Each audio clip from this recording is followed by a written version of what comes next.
video. May be the worst, but I'm not gonna. I'm gonna tell the story of how he entered into my life and how special he is to me. Okay, so it started in 7th grade is when he was when he really entered my life, and him and his mom.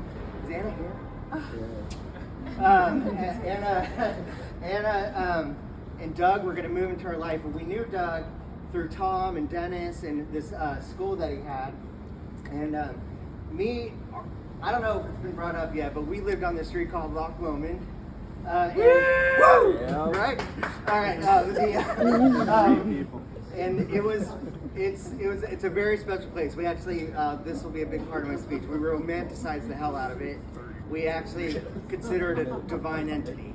But so we by the time Doug came, it was later in life. We had grown up as me and Tom running around as like really young kids. We were happy. We didn't need another friend. We were set. We knew Doug from other places, and he was always fun.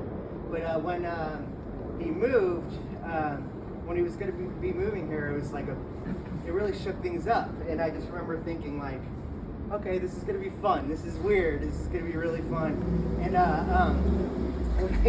And pretty much instantly, Doug just came and brought his flavor and just fit in so well with us. But what was really unanticipated was it became Doug. Yeah, this is hard to explain. I'm also very calm card, but the Doug. Take your time. Thank you, Doug.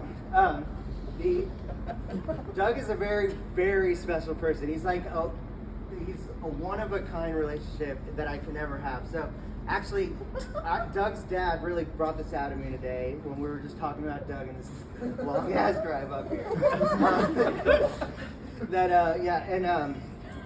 So basically, he was asking like, okay, why is Doug special? And it was really came down to this is like we're just the least normal people that I've ever had to interact with, and the way we see the world, and the way and he asked me why, how is he not normal, and I was just trying to explain, and it had to do with like this script that people, kind of normal people, do to feel safe. They kind of go through the motions, they say cliches to each other, they go to high school, graduate, go to undergrad, graduate, then just get married like they're supposed to, whoever's the last person around. They just kind of fall into their lives. So we always rejected that. We always were adverse to it. We always rebelled to it, and it wasn't easy. Like, it was a very lonely feeling. In fact, we don't even have a choice.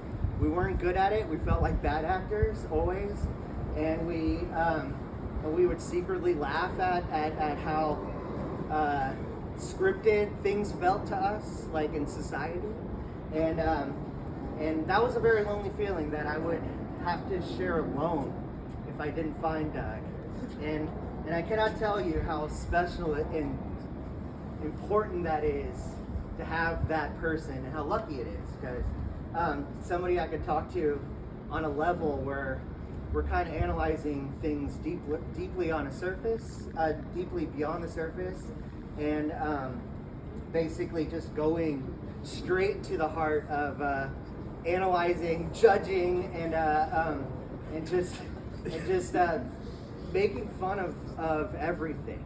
And without that, I would feel like I'm crazy, and that I didn't have anybody, and that and so.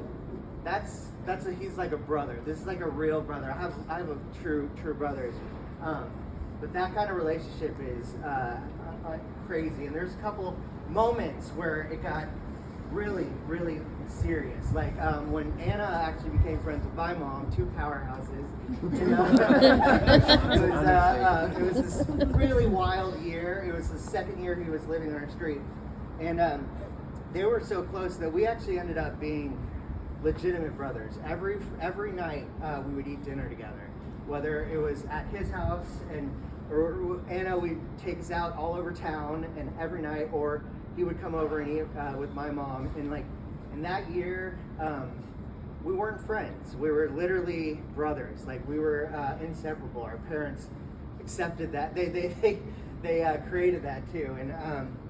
And I just remember just little things like where I really felt like that is, there was one time, and it's not the best memory, but it was just, I remember Anna for once, because Anna was so close to Doug and would tell him everything, and she didn't tell Doug, and this is something that sticks out to me. Doug, she didn't come home at the time she was supposed to. And Doug, it was just the same night, and then Doug was just really worried because it wasn't unlike, it was just unlike her that night. I think it was just like the gym or something. And I just remember him coming to my window and being upset and being very vulnerable and trusting in me and loving in me. And I just still, like, I think 25 years later, like, am flattered and honored that Doug trusts me in that way, and that, and I feel the same way about him. And this is just one of like too many stories I could tell, and I'm telling only the good ones. But my other plan was Doug has this bad habit where he thinks, well, he like misconstrues what a speech is supposed to be, what he teaches his audience. He's like, it's got to be like a good punchline, some truths, some non-truths, and like it's just got to work as a set.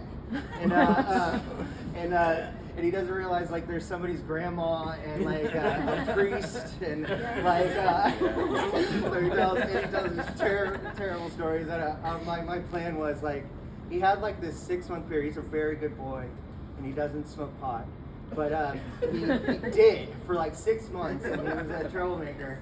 And my plan was to just tell 4 stories from that 6 months,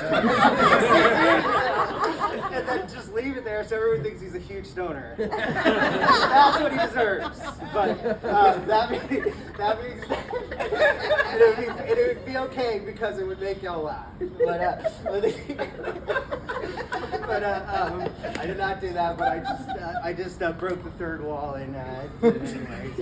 But, yeah, so anyways, you were, like, you make me feel not alone, and I don't know what I'd do without that. I mean, and in terms of how excited I am to get to know Lauren, obviously, I'm too real to like praise love on somebody I just met 5 minutes ago. But I will say that, like, Doug is a soulmate of mine, and if y'all are soulmates, I learned this in Coach Banis's class, by the